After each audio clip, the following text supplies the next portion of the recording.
अच्छा जी, लास्ट जो हम लोगों ने प्रोग्राम किया था वो ये डू वाइल है आपका। डू वाइल लूप का हमने टेबल डिस्प्ले करवाने के लिए ये प्रोग्राम किया था। जैसे कि मैंने पहले पिछले लेक्चर्स में भी बताया था कि कंट्रोल स्ट्रक्चर जो है वो मेजरली 3 तरह के हम लोग यूज़ करेंगे, सीक्वेंस, सिलेक्शन, रिपीटिशन, और एक हम लोग फंक्शन कॉलिंग के लिए भी यूज़ करेंगे। सीक्वेंस हो गया, सिलेक्शन हो गया, रिपीटिशन हम लोगों ने स्टार्ट किया हुआ है जिसमें मैंने वाइल करवा दिया है, डू वाइल हो गया। अब हम लोगों ने फॉर लूप करना है। लेकिन इसमें जो है हम लोग और भी बहुत से प्रोग्राम्स कर सकते हैं। ज़रूरी नहीं है कि सिर्फ यही जो 2-3 प्रोग्राम्स, ये मैंने प्रैक्टिस के लिए बस आपको 2-3 बताए हैं कि इसकी वर्किंग ऐसे है। अब जो वाइल था और डू वाइल था, इन दोनों में मेजर डिफरेंस आपको प्रीवियस लेक्चर जो मैंने शेयर किया हुआ है यूट्यूब पे, उसमें जो है आपको प्रीवियस लेक्चर में डिफरेंस दोनों में पता चल जाएगा।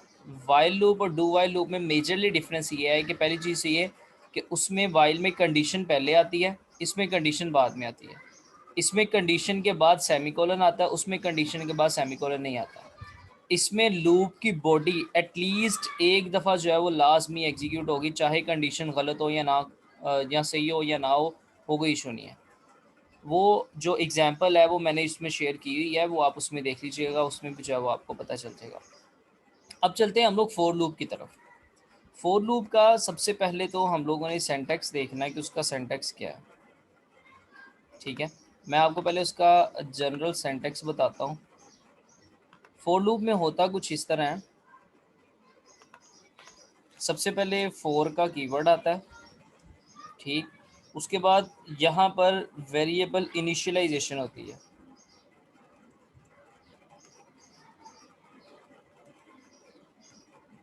ठीक। उसके बाद इधर आएगी कंडीशन आपकी, सेमीकोलन आना है यहाँ पे, ये याद रखिएगा।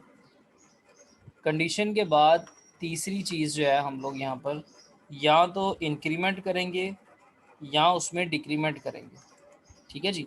और नीचे जो है आपकी यहाँ पर लूप की बॉडी आ जाएगी,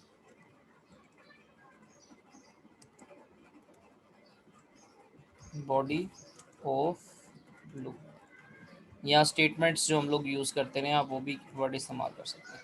होता क्या, अब मेन चीज़ है इसको समझना, इसकी वर्किंग क्या है। पहला स्टेप ये है जो कि यहाँ पर आपका होता है, सबसे पहले होगी वेरिएबल इनिशियलाइजेशन, फर्स्ट स्टेप जो है आपका, ठीक। सेकंड स्टेप पे जो है वो आपकी होगी कंडीशन चेक। कंडीशन चेक होने के बाद दो काम होंगे। अगर तो कंडीशन ट्रू है तो यहाँ से ये लूप की बॉडी को एग्जीक्यूट कर देगा, अगर कंडीशन ट्रू है। लेकिन अगर कंडीशन फॉल्स है तो वो यहाँ से बाहर टर्मिनेट कर जाएगा, यानी इधर लूप की बॉडी के बाहर अगर कुछ है, यहाँ पे आपने कुछ रिमेनिंग स्टेटमेंट होती हैं लाइक गेट सी एच वगैरह, या और कोई लूप इस्तेमाल किया होगा, तो वो अगर तो कंडीशन फॉल्स हो रही थी, यानी फर्स्ट स्टेप आपका ये था। सेकंड आपका जो है हमारे पास स्टेप ये वाला है, ठीक। थर्ड स्टेप जो है वो डिपेंड करता है कंडीशन के ऊपर। अगर कंडीशन ट्रू है तो मैं इसको थर्ड स्टेप कह देता हूँ, थर्ड स्टेप आपका ये वाला बन जाएगा, ठीक। यहाँ पे यानी कि आप जो है इसको लूप की बॉडी को जो है वो एग्जीक्यूट करेंगे। लेकिन अगर कंडीशन फॉल्स हो जाती है तो मैं इसको फोर्थ स्टेप ये कह देता हूँ,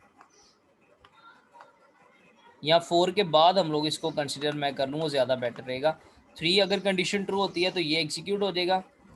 लेकिन बॉडी एग्जीक्यूट करने के बाद याद रखिएगा इसने या तो इंक्रीमेंट करना है या डिक्रीमेंट करना है, डिपेंड करता है आपने क्या यहाँ पर लिखा हुआ है, ठीक। तो ये आपका मैं यहाँ पे फोर्थ स्टेप जो है वो कंसीडर कर देता हूँ। और उसके बाद ये फोर्थ स्टेप एग्जीक्यूट होना है, इंक्रीमेंट डिक्रीमेंट के बाद दोबारा से कंडीशन जो है वो चेक होगी, इस जगह पे वो कंडीशन चेक करेगा। और अगर कंडीशन जो है आपकी फिर से ट्रू होगी तो फिर दोबारा से जो है स्टेप थ्री को रिपीट करेगा। ये आपका फाइव होगा। मैं इसको सिक्स स्टेप जो है वो कंसिडर कर देता हूँ ये वाले को, क्योंकि अगर तो कंडीशन हमारी ट्रू नहीं होती तो वो बाहर आएगा। लेकिन अगर कंडीशन जो है हमारी ट्रू हो जाती है तो वो थर्ड स्टेप से इधर अंदर जाएगा, फिर फोर्थ स्टेप होगा इंक्रीमेंट डिक्रीमेंट, उसके बाद कंडीशन चेक होगी, फिर दोबारा फर्दर ये इसी तरह साइकिल चलता रहेगा। तो ये मैंने एक डिटेल में जो है वो आपको फोर लूप के जो है सारा स्ट्रक्चर बता दिया है। फोर लूप आप तब यूज़ करें जब नंबर ऑफ आइटरेशन आपको पता हो पहले से कि जी इतनी दफ़ा चलना है। तो स्टार्ट करते हैं यही प्रोग्राम जो मैंने किया हुआ है, आप प्रीवियस भी देख लेंगे उसमें हम लोग, बल्कि ऐसा करते हैं इसमें हम लोग एक नया प्रोग्राम बनाते हैं ताकि हमारे लिए आसानी हो फॉर लूप को समझने के लिए। मैं 1 से लेकर 10 तक काउंटिंग जो है वो जस्ट डिस्प्ले करवा रहा हूँ। फॉर लूप हम लोग इसलिए यूज़ करते हैं कि इसमें कॉम्प्लेक्सिटी बहुत कम होती है।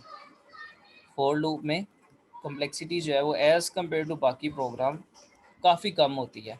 अब देखिए ना यहाँ पे आपका जो ये था हमारे पास, ये सब हमने ऊपर ही किया हुआ है, लेकिन इसमें सिर्फ आपने ये करना है, ये लिख दिया वेरिएबल आपका। मैं 1 से लेकर 10 तक काउंटिंग डिस्प्ले कराऊंगा। 1 से स्टार्ट किया, ठीक, ये आपका इनिशियलाइजेशन हो गया। सेकंड काम था आपका कंडीशन लगाना, 10 तक करना है।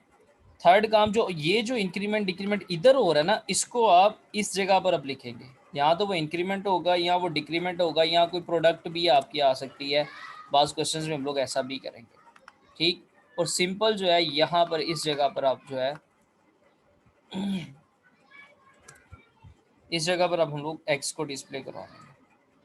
बस इतना सा कोड है। और वाइल में हम लोगों ने जो प्रोग्राम्स किए थे, आप उसमें देखें कि हमारा प्रोग्राम जो है वो कौन सा था, उसमें और इसमें फ़र्क था काफ़ी ज़्यादा हमारा।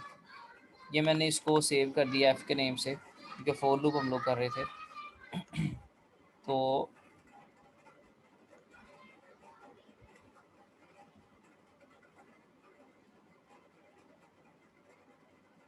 इसको मैंने एग्जीक्यूट किया, तो ये देखिए 1 से लेकर 10 तक जो है ये आपकी काउंटिंग डिस्प्ले करवा रहा है। तो ये एक फॉर लूप के सिंपलेस्ट फॉर्म थी, सिंपलेस्ट एग्जांपल थी जो मैंने आपको इसमें एक्सप्लेन की है। हो क्या रहा है, सबसे पहले कंडीशन इनिशियलाइजेशन हुई, फिर कंडीशन चेक होगी, कंडीशन ट्रू है, वो एक्स को 1 को यानी डिस्प्ले करवा रहा है। फिर यहाँ से इंक्रीमेंट होगा, फिर दोबारा ऊपर जाएगा। इस तरह जो है फर्दर वो जितनी दफ़ा आप उसको एग्जीक्यूट करना चाहें आप उसको कर सकते हैं। तो इस तरह जो है ये आपका लूप एग्जीक्यूशन करेगा, ठीक है जी। तो ये एक एग्जांपल थी। अब जो एग्जांपल हमने ये वाली की हुई है, जो मैंने डू वाइल के आपको बोला है कि पिछले लेक्चर में हम लोगों ने की थी, उसको मैं यहाँ पर कर रहा हूँ, ठीक। अब इनिशियलाइजेशन की ज़रूरत यहाँ पर है ही नहीं।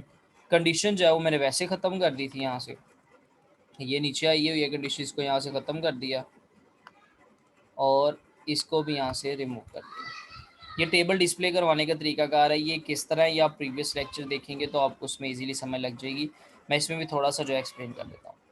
सी आउट वेरिएबल यहाँ पर दो क्यों यूज़ किए हैं, एक जो है वो आपका लूप कंट्रोल करेगा, यानी टेबल डिस्प्ले करवाना ना, 2 1 ज़ार 2 2 2 ज़ार 4 2 3 ज़ार 6 इस तरह आता है। तो एक पहला, क्योंकि 2 जो है वो आपका कॉमन कॉन्स्टेंट आ रहा है, तो वो हम लोग इसके अंदर वाई के अंदर स्टोर करवा रहे हैं। जो भी यूज़र एंटर करेगा उसका टेबल डिस्प्ले हो रहेगा। दूसरा 1 से स्टार्ट करते हैं हम लोग टेबल में, 1 2 3 4 5 इस तरह 10 तक जो है वो टेबल डिस्प्ले कराते हैं। एक एक का इंक्रीमेंट करते जाएंगे। पहले जो है यहाँ पर वैल्यू आएगी आपकी, जो भी नंबर एंटर करेगा, जैसे 2 किया, इसकी जगह पर स्टार आएगा, इसकी जगह पर 1 आएगा स्टार्टिंग में, फिर इज़ इक्वल टू, फिर इन दोनों की मल्टीप्लिकेशन। तो बजाय इसके कि हम लोग इतना लंबा चौड़ा आपने देखा था कोड लिखा हो, हम लोग सिंपल एक इस तरह जो है वो करके इसको डिस्प्ले करवा रहे हैं। फॉर एग्जांपल मैंने 2 का करना है डिस्प्ले, तो ये देखें, तो 2 1 ज़ार 2 2 2 ज़ार 4 2 3 ज़ार 6 इस तरह जो है वो आपका टेबल जो है वो डिस्प्ले करवा रहा है। और ये हम लोग ईजिली, यानी आप ये कहने ये 10 तक किया हुआ है, 100 तक कर देते हैं हम लोग, उसमें कौन सा इशू है। तो ये देखें ज़रा, यानी कोड उतना ही है, जस्ट एक जो है मुझे ज़ीरो ऐड करने की देरी थी, 200 तक जो है उसने टेबल 2 का डिस्प्ले करवा दिया। तो फोर लूप जो है वो इसमें कॉम्प्लेक्सिटी कम होती है, इसीलिए हम लोग फोर लूप को ज़्यादा प्रेफर करते हैं।